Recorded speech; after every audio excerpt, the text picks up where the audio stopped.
आइए गुरु जी से जानते हैं मिथुन लग्न के बारे में बहुत ही महत्वपूर्ण जानकारी। तो चलते हैं गुरु जी की तरफ। एको अहम द्वितीयो नास्ति। सूर्य अपने आप में कहता है कि मेरे अलावा दूसरा तत्व नहीं है, मेरे अलावा दूसरा ग्रह नहीं है। ऋग्वेद भी कहता है, लाल किताब भी कहती है कि एक ही लग्न है। लेकिन जिस प्रकार से एक ही व्यक्ति पुत्र होता है, भाई होता है, पिता होता है, मामा होता है, दादा होता है, बाबा होता है, 12 रिश्ते विश्व में प्रचलित अवस्था को प्राप्त है। उसी प्रकार से ये जो 12 आदित्यों के नाम है, 12 महीने जो है, ये 12 सूर्यों के नाम है। और इन 12 सूर्यों से 12 लग्नों का आविर्भाव माना गया है और तदनुसार गणना का प्रमाण लिया गया है। चंद्र लग्न में भी यही, चंद्रमा अपने आप में 11 है। 11 चंद्रमाओं में अलग अलग प्रमाण लग्न के दिए गए। स्थूल गणना की जाने वाले और आजकल तथाकथित कंप्यूटर से जो प्रमाण निकाले जाते हैं, वो एक ही चंद्र लग्न से हर जातक का चंद्र लग्न निकाला जाता है। एक ही सूर्य से हर जातक के सूर्य लग्न का प्रमाण निकाला जाता है। जबकि कोई व्यक्ति अगर फाल्गुन के महीने में पैदा हुआ है या चैत्र के महीने में प्रथम पैदा हुआ है, तो चैत्र सूर्य की प्रासंगिकता और उसके गुणों को प्रमाण में लेकर के ही विचारार्थ किया जाए तो आत्मिक प्रमाण बिल्कुल सत्य उतरते हैं। मेष और वृष पर आप बोल चुके थे। मिथुन लग्न क्या है? अहम अर्धनारीश्वर, मैं अर्धनारीश्वर हूं। किसका स्वरूप है? देवादिदेव महादेव का, जिसमें नर और नारी दोनों आधा आधा जुड़े हुए। ये मिथुन लग्न। अमल से जिंदगी बनती है, जन्नत भी जहन्नम भी, ये खाक की अपनी फितरत में, न नारी है न नूरी है। नर और नारी का विभेद जहां खत्म हो जाता है, जिस दृष्टि में खत्म हो जाता है, वो मिथुन लग्न होता है। इसलिए मिथुन लग्न के जातक जुनूनी होते हैं। अगर वो नारी का चिंतन किए तो नारी का ही चिंतन करते चले जाएंगे, अगर पुरुष का चिंतन किए तो पुरुष का ही चिंतन करने चले जाएंगे। अगर वो किसी प्रोफेशन में है तो उसमें वो बहुत अच्छा काम करेंगे, लेकिन उसके अलावा उनको और किसी चीज का ध्यान नहीं रहेगा। ऐसे लोग, आइंस्टीन मिथुन लग्न का था। एकाकी एक ही चिंतन में, जुनून के चिंतन को सोचते सोचते डेविड अब्राहम स्टीम का शोध करने वाला, रेलगाड़ी बनाने वाला और स्टीम ऊर्जा का, भाप की वाष्पीय ऊर्जा का शोध करने वाला मिथुन लग्न का था। मिथुन लग्न के जातक आकाशीय तत्व का चिंतन ज्यादा करते हैं, पृथ्वी का कम। इसलिए पृथ्वी पर इन लोगों को कभी कभी देखा जाता है कि ये एक ऐसे जुनून में रहते हैं या अपने आप में खोए खोए से रहते हैं। नवम भाव को हमेशा इष्ट देव कहा गया है। 3, 4, 5, 6, 7, 8, 9, 10, 11 यानी इन लोगों का जो नवम भाव यानी मंदिर या इष्ट कुंभ होगा। शनि 11वां रुद्र, यानी मिथुन के जातक अगर रुद्र या शिव की आराधना करते हैं तो इनके कार्य अवश्य सिद्ध होते हैं। आर्थिक विपन्नता इनको और आर्थिक संपन्नता इनको, आत्मविश्वास इनको और आत्मविश्वास में कमी इनको, ये मिथुन लग्न में खोने के लिए कुछ नहीं होता, पाने की क्यों? मिथुन को घड़ा कहा गया है। खाली कुछ भी भर दो, चना भर दो, पानी भर दो, सोना भर दो, चांदी भर दो। पहले तो खजाने भी घड़े में भर करके जमीन के अंदर दफनाए जाते थे। ताबूत मिथुन है, कब्र मिथुन है, शरीर में जितने गड्ढे हैं मिथुन है, आकाश मिथुन है। कितना व्यापक है ये लग्न। लेकिन यह लग्न उल्टा की प्रक्रिया, रिवर्स गियर में घड़ा अगर सीधा लेकर के नदी तैरना चाहो डूब जाओ, घड़े को अगर उल्टा करके तैरना चाहो तो समुद्र भी पार कर लो। यानी मिथुन लग्न के जातक को हमेशा ये प्रमाण लेना चाहिए कि इष्ट इष्ट को बहुत मजबूत पकड़ना चाहिए। क्यों? क्योंकि कुंभ है, कुंभ को ही घड़ा कहा गया। नंबर 1। नंबर 2, आर्थिक संपन्नता का जहां तक बिंदु है, मिथुन बुध है, बुध ही व्यापार है। सारे ब्रह्मांड में जितनी आर्थिक और वाणिज्यिक गतिविधियां होती हैं वो बुध के अधीन, जितनी मार्केट्स हैं वो बुध के अधीन। ऐसा जातक व्यापार करता है, धीरू भाई अंबानी मिथुन लग्न या कन्या लग्न, मिथुन और कन्या दोनों समरूप है। इनकी आर्थिक विपन्नता और संपन्नता इनके चलने की प्रक्रिया पर निर्भर करती है। घड़े को रख दो उल्टा करके तो पड़ा रहेगा। उसकी उपयोगिता यही कि इनको निरंतर, बुध को लाल किताब में पहिया भी कहा गया है। मोटर चलती है, इंजन चलता है, लेकिन इंजन बेकार रहेगा अगर बुध साथ न दे, यानी पहिया न लगा हो या स्टेयरिंग ना हो। स्टेयरिंग भी बुध है।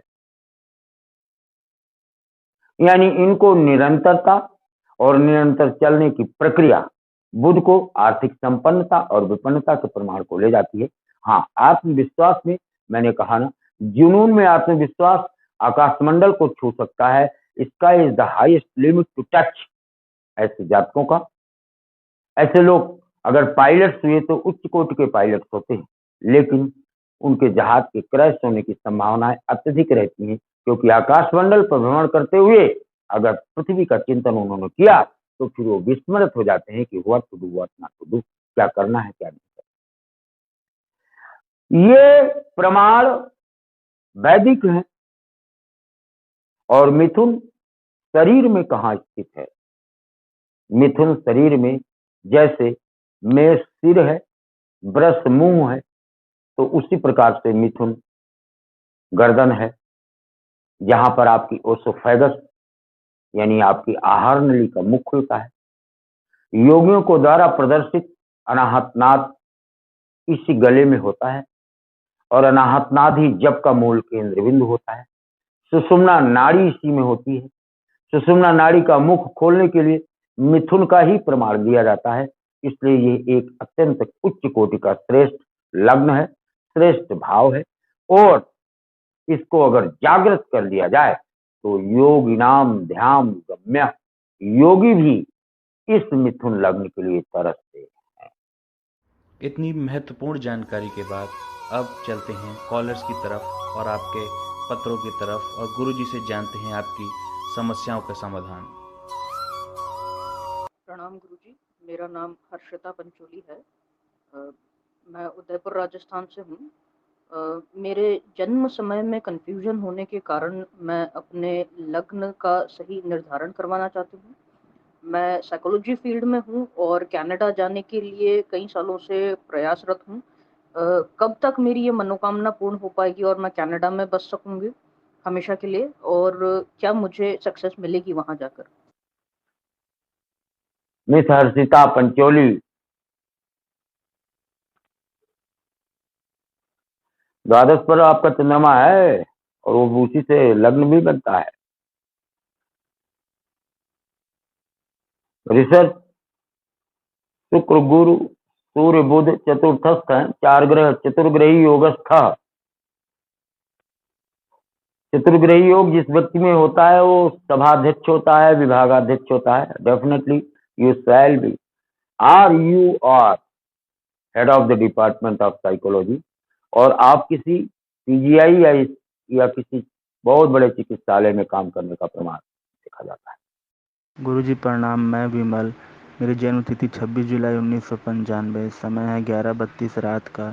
मेरा प्रश्न है, मैं काफ़ी समय से सरकारी नौकरी के लिए प्रयास कर रहा हूँ, जिसमें कुछ अंकों से कट जाती है, होती नहीं है। मुझे अच्छे पद की सरकारी नौकरी कब तक मिलेगी? कृपया उपाय बताएं। धन्यवाद। विमल,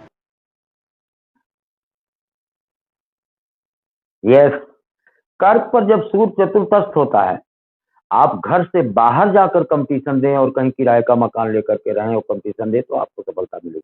आप अगर घर पे रह करके प्राप्त करना चाहते हैं, कदापि प्राप्त नहीं होगा। और घर से अगर 4 किलोमीटर की दूरी पर आप झोपड़ी में भी रह करके प्रतियोगात्मक परीक्षाओं को दें तो आपको सफलता मिलती है। हाँ, एक बात अवश्य बता देता हूँ, you are getting government job that to get. मैं ईश्वरी कुशवाहा आमला जिला बैतूल मध्य प्रदेश से बोल रही हूँ।